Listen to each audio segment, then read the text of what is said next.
ማርያም አደጎይታ ትምክዕተ ቅዱሳን ዘይተሕፍር ፀግዒ ናይ ጸሎቶም ልሳን እንቋ ዓደይ ኮነት ኢለ እንተዘመርኩ ምኽንያት አሎኒ በዚ እንተመስከርኩ። ሰላም ሰላም እግዚአብሔር ይብዝሐልኩም ክቡራት ኣሕዋተይን ሓተይን ከመይ ውዒልኩም ከመይ ናብ ሰዓት ዘብፅሕኩም እግዚአብሔር ይመስገን። እንኳ ኣብፅሕኩም ኣብፅሕና ንኣዴና ቅድስቲ ድንግል ማርያም ወርሓዊ መተሓሰቢ በዓል አሜን። እንኳ ኣሕቢሮ ኣብፅሕና። ሰላም እግዚአብሔር ይብዛላችሁ። እንዴት ዋላችሁ? ዳና ናችሁ ወይ? እንኳን አደረሳችሁ አደረሰን ለእመቤታችን ቅድስት ድንግል ማርያም ወርሓዊ መታሰቢያ በዓል አሜን። እንኳን አብሮ አደረሰን። የእመቤታችን ቅድስት ድንግል ማርያም በረከት ጸሎት ከሁላችን ጋር ይሁን። ናይ እመቤትና ቅድስት ድንግል ማርያም በረከት ጸሎት ምስ ኩላትና ህዝቢ ክርስቲያን ይኹን አሜን። ሓደሽቲ ንዝኾንኩም እንኳዕ ብሰላም መጻኹም ናብ ንግስቱ ሙሉ ዩቱብ ቻናል ላይክ፣ ሸር፣ ሳብስክራይብ እናገበርኩም ቤተሰብ ክኑ። አዲስ የሆናችሁ እንኳን በሰላም መጣችሁ ወደ ንግስቱ ሙሉ ዩቱብ ቻናል። ላይክ፣ ሸር፣ ሳብስክራይብ እያደረጋችሁ ቤተሰብ ሁኑ። እሺ ብስም ስላሴ ሓደ አምላኽ አሚን ክዝምር እየ ሓቢርና ንዘምር። ማርያም አደጎይታ ትምክዕተ ቅዱሳን ዘይተሕፍር ፀግዒ ናይ ጸሎቶም ልሳን እንቋ ዓደይ ኮነት ኢለ እንተዘመርኩ ምኽንያት አሎኒ በዚ እንተመስከርኩ። ማርያም አደጎይታ ትምክዕተ ቅዱሳን ዘይተሕፍር ፀግዒ ናይ ጸሎቶም ልሳን እንቋ ዓደይ ኮነት ኢለ እንተዘመርኩ ምኽንያት አሎኒ በዚ እንተመስከርኩ። አዳም ብበደሉ ንሞት ምስተሓፄ ኣብ ዝባኤ ኣትዩ ቆይሙ እንዳጸለየ ዝድሕለና ብርሃን ኣብ ከርሱ ርእዋ ኣደ ጎይታ ኢሉ ህይወተይ ኢልዋ።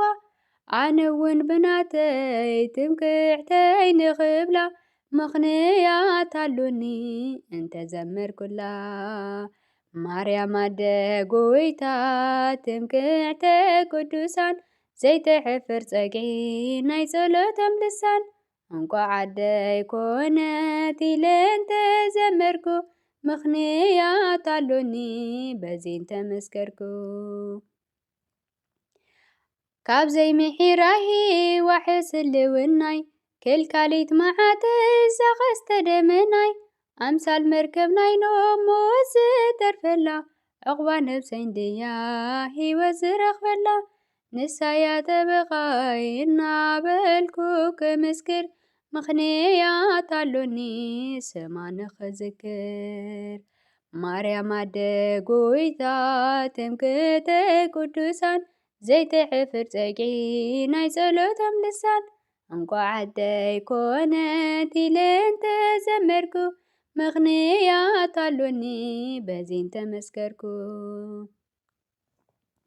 ኣብቲ ከረን ሲና ሙሴ ምስ ርእያ ኣሮን ብጸናጽል ክወድስ ኣረያ እዝራ ብመሰንቆ ዳዊት ብበገና ብእምነት ርእዮም ከብጽሑ ምስጋና።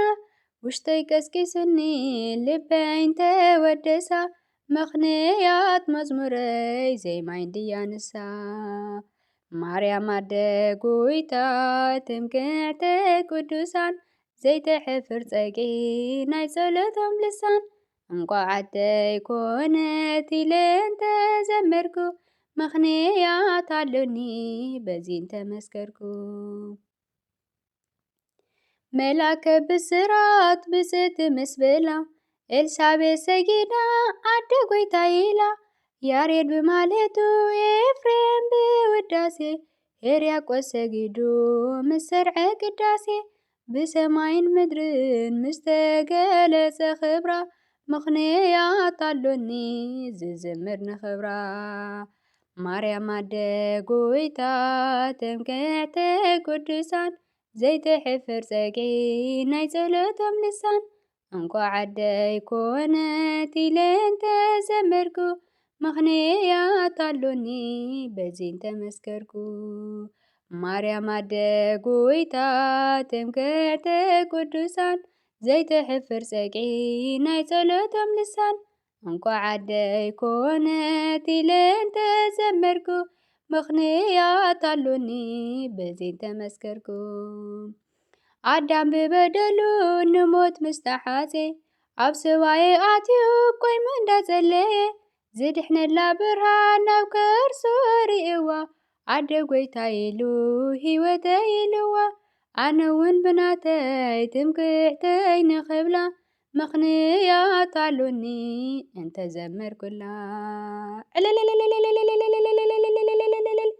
ማርያም ኣደ ጐይታ ትምክዕተይ ቅዱሳን ዘይትሕፍር ጸጊ ናይ ጸሎቶም ልሳን እንኳ ዓደይ ኮነት ኢለ እንተዘመርኩ ምኽንያት አሎኒ በዘይ ተመስከርኩ ማርያም ኣደ ጐይታ ትምክዕተይ ቅዱሳን ዘይትሕፍር ጸጊ ናይ ጸሎቶም ልሳን እንኳ ዓደይ ኮነት ኢለ እንተዘመርኩ ምኽንያት አሎኒ በዘይ ተመስከርኩ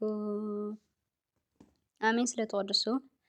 ስለ ተቀድሱ መዝሙሩ ናይ ዝማሬ ባለቤት ልዑል እግዚአብሔር አምላኽና ዝተኸበረን ዝተመስገነን ይኹን አሜን። ክሳብ መጨረሻ ስለ ዝተኸታተልኩምኒ ኣዝየ ዘመስግን ዘካላተፍኩ ብኣፈ ትጉሃን መላእኽቲ ይተኣረመለይ አሜን።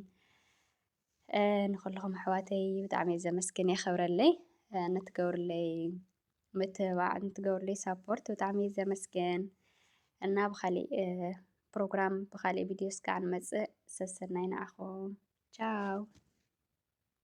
ማርያም ኣደ ጐይታ ትምክዕተይ ቅዱሳን ዘይትሕፍር ጸጊ ናይ ጸሎቶም ልሳን እንኳ ዓደይ ኮነት ኢለ ተዘመርኩ ምኽንያት አሎኒ በዘይ ተመስከርኩ